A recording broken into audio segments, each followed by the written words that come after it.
There are two ways in which any government can proceed. One is a way based on what you and I would call a free society, which is enshrined right at the heart of the American Constitution. The other one is a way which allows only one view, both of economics and politics, in which almost everything is either owned or controlled by the state, including the media, including the ideas, including freedom of discussion and everything. There is no freedom of discussion. Now, between those two ways, the free society and the totally controlled society, there are, of course, variations. I think what we've learned in Britain is that we've gradually, over the last certainly 12 or 13 years, with perhaps a little interruption, gone slowly further and further away from the free society towards something else. At the same time, we've found, I don't find it strange, but some other people do, that we have stopped creating wealth. We've had a large number of increasing restrictions. And you've been finding two things. First, that we are more and more concentrating on redistributing the wealth we've got, rather than creating any more. To create more, you need a slightly freer society, and you need an incentive society. Naturally, when I see that happening, I look with very great alarm to societies which have gone even further left. That is, they've tried to redistribute even more and haven't had the incentives for people working hard on their own account, doing well for their families, and often then being able to create jobs for others. They've produced a much more prosperous society than we have. We fight on the beaches, we shall fight on the landing grounds.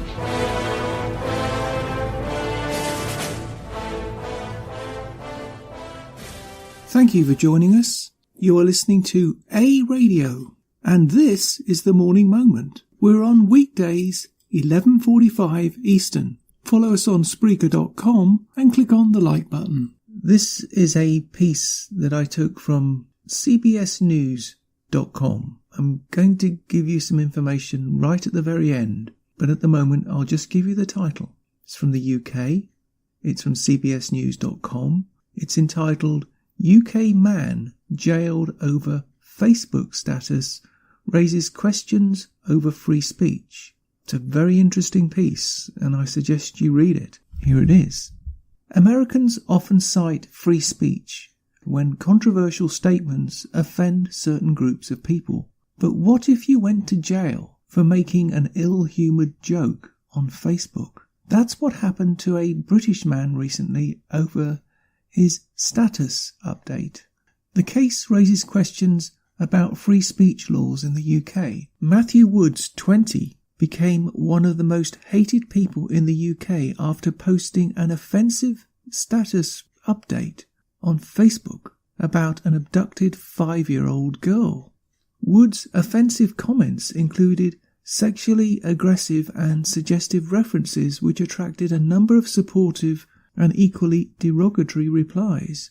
Woods was charged by British police under Section 127 of the UK Communications Act 2003, which found his message was grossly offensive or of an indecent, obscene or menacing character. He was arrested for his own safety, reports The Guardian, following comments posted on Facebook about a 5-year-old April Jones who was abducted close to her home, I'm not going to pronounce the name because it's a Welsh name, in Wales early this month, and that was trending news.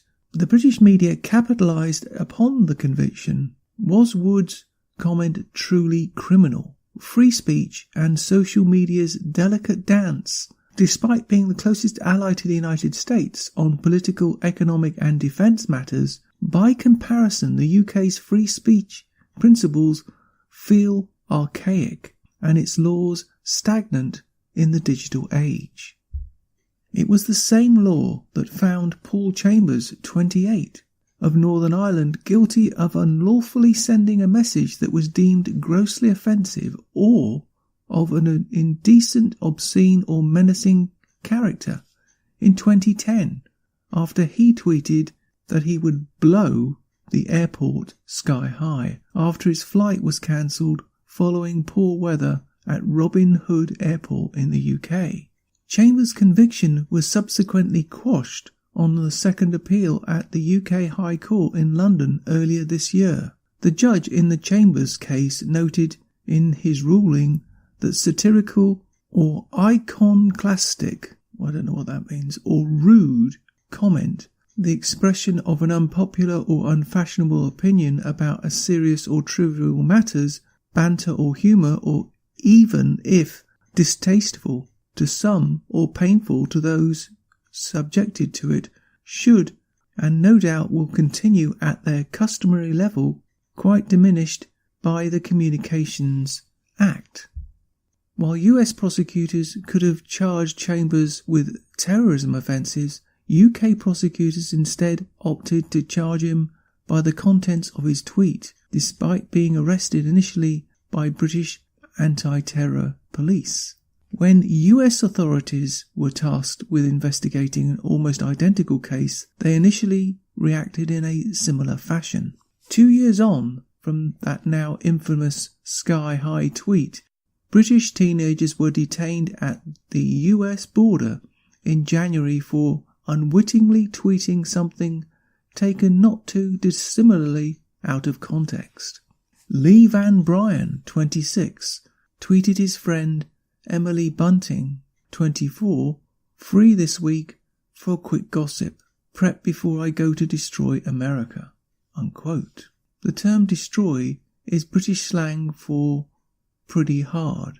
Both Bryan and Bunting were detained upon arrival at Los Angeles International Airport and were swiftly on a flight back to London, not after the customary search interview and the 12-hour detention. According to Bryan, one US Homeland Security agent used forceful language to suggest he made a mistake. It may not have helped matters that Bunting replied back to his tweet claiming that she would be digging Marilyn Monroe up. While US residents have the First Amendment, which protects the freedom of speech and expression to the individual so long as it doesn't raise alarm bells in the US Intelligence Committee, UK residents are limited to what they can and cannot say, under the resolve that it may offend wider society. For instance, it's acceptable for a Florida pastor to burn a holy and sacred Quran in the US, which may have incited deadly riots in Afghanistan in which more than 20 people were killed, yet it is illegal under UK law to post subjectively gross offensive Facebook messages. Stateside, freedom of speech, expression, publication runs through the veins of every US resident. Notice they put resident rather than citizen. There are no laws preventing members of the Westboro Baptist Church, to use one infamous example, from holding signs above their heads saying God hates Muslims. In the UK, public signs declaring those statements could land you in prison for 2 years. The far-right English Defence League, which denies it's a racist organisation, remains concerned about British culture being overrun by Muslims. Its members regularly meet and protest, often with violent clashes with police and counter-protests by anti-fascist groups, which often results in arrests being made. While these protests are far from common, arrests for comparably similar public disorder acts, where violence is often involved, are not uncommon. The UK does not tolerate racist, homophobic or discriminatory behaviour in public. Yet, side by side, the US and the UK, in spite of their unique special relationship, are almost opposing models of free speech. The former has the right ingrained into society, and the latter is finding its feet and continues to strive for that delicate balance between preventing harm and open and free thought. But the UK gets off lightly compared with Russia or China, which in recent months and years has seen Western governments criticise acts that have seen citizens, political activists and even musicians jailed for openly airing their views. Russia jailed members of the feminist punk group Pussy Riot for hooliganism. notably for religious hatred, a draconian law that the UK would have some legal empathy for, but nonetheless expressed concern at the trial.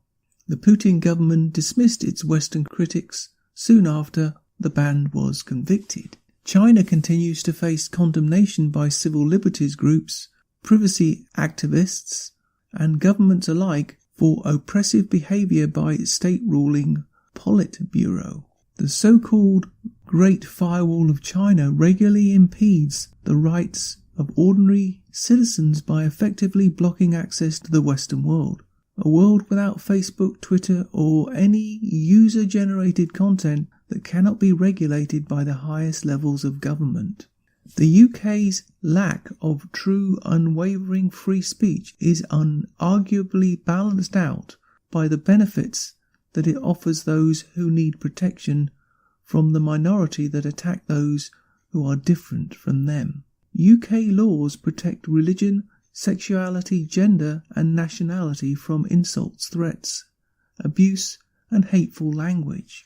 But it can, and sometimes does, go too far. Super injunctions, a very British affair.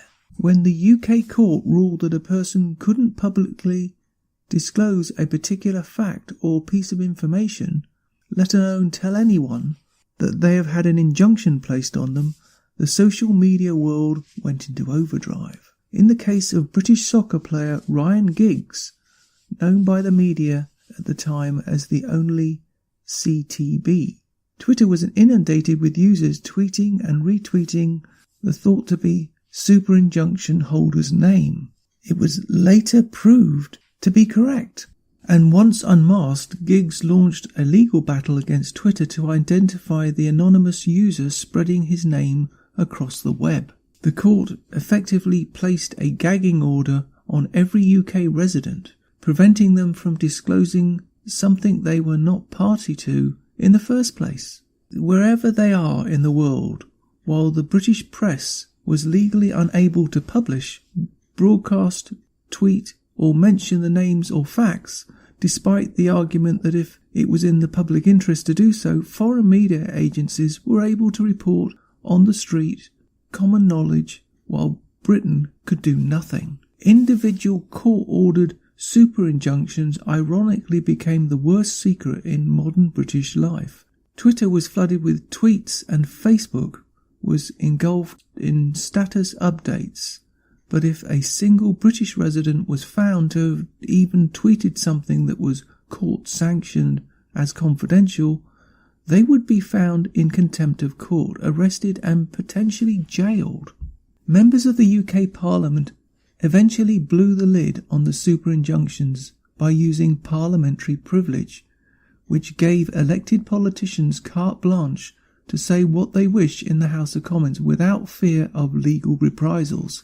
In doing so, the super injunctions were broken and the British media was able to report not the nature of the super injunction, but rather what an elected politician had said in Parliament. A UK Parliamentary Judicial Committee in mid-2011 eventually intervened and recommended a number of changes to balance the privacy of those seeking injunctions while not restricting the free movement of the press. The balance begins to shift last week in what may seem an odd move. The Director of Public Prosecutions for the UK Crown Prosecution Service, Keir Starmer QC, said that the right to be offensive has to be protected. The comments come in the same week as the Woods conviction. The UK Crown Prosecution Service, which brings criminal cases against suspects accused of breaking the law, is seeking advice from academics and lawyers, including representatives from social media firms such as Facebook and Twitter, in a bid to determine whether the policy of prosecuting suspects for apparent free speech cases should be changed.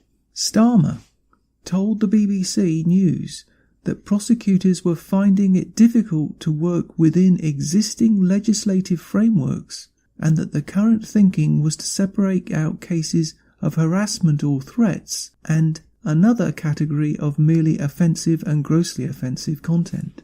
While the latter would not be immune from prosecution, such comments could be removed by social media sites to prevent the wasting of police time and public money in bringing petty rows to court. The US may have the gold standard in ultimate freedom of speech with the First Amendment, allowing what the UK would consider grossly offensive, socially immoral speech on the theory that the remedy for bad speech is more speech, with Russia and China remain at the polar opposite end of the spectrum. The UK, meanwhile, sits in the middle, balancing the scales of speech for the greater good or of persecuted groups and minorities. The question is whether or not the UK adopts a US standard, a constitution-like policy at 230 years old, a fraction of the history compared with Britain, or it maintains its stance on the world stage as a tolerant and fair society that rebukes those who threaten to destabilise the liberal and moral foundations of its society. Britain is trying to adjust the pressures that technology has placed on its outdated regulations, and common sense appears to be prevailing at long last. But there is a long way yet to go before the UK government directly intervenes to solidify the rights to fair speech, rather than necessarily all-out free speech. Well, there's the piece. I've got no notes on this, I'm just talking on the fly. Here's my thought, and it's purely off the cuff. If you allow any body, any organisation, any group, any body at all, to limit what you can say, think, see, do, whatever category you want to drop it into, it then becomes that body's determination of what's right and what's not right. Far better the American system, where everything is open. Nothing can be censored, except for safety, which makes total sense, of course. If you go down the path of you can do this, you can't do this, you can do this, you can do this, and then some other category comes along, who's to say what's right and what's wrong? It becomes which party's in power, what they think, what pressure group thinks about a particular subject. And when you get on to hate speech, which is free speech, who's to say what hate speech is? Who defines what hate speech is? So that's my point. It's not hate speech itself, it's the point of hate speech. That at some point down the road, the lesser spotted green ant you may no longer like, and someone might be offended because you don't like the lesser spotted green ant. So that would become hate speech. It's a stupid example, but that's one I'm just off the top of my head. You cannot regulate speech. You cannot regulate thought. You cannot regulate opinion. You can try, but you'll never succeed. In a free and open society, people will rebel. And if they think the answer is to put people in jail, it won't work. What are they going to do when 5,000 people do it, 10,000 people do it, 100,000 people do it? It's like marijuana. I don't agree with the legalising marijuana. But at the end of the day, if enough people want it, it'll be legalised. If we allow these politicians, these groups, these lawyers, who are basically legal thugs, to dictate what we can and cannot do, what we can and cannot say, who's to say where it will end? I quote the words of a very important document, not just for the document, but for the words. We the people. We the people. It's not we the government. It's not we the party. It's not we the group. It's not we the individual. We the people. And as long as it's we the people, we will win. The final twist is this. This is not a current piece. It's actually from CBS News in 2012, 7 years ago. And yet, it's got no better. In fact, it's got worse, far worse. Something that we should all find very sobering. That the British government have seen fit to restrict even more rights that the British citizens have. So the question is, why? And to what end? And I doubt whether the British citizens actually know it's going on, because there's probably a D notice on it. Why would British MPs restrict British citizens' rights to free speech?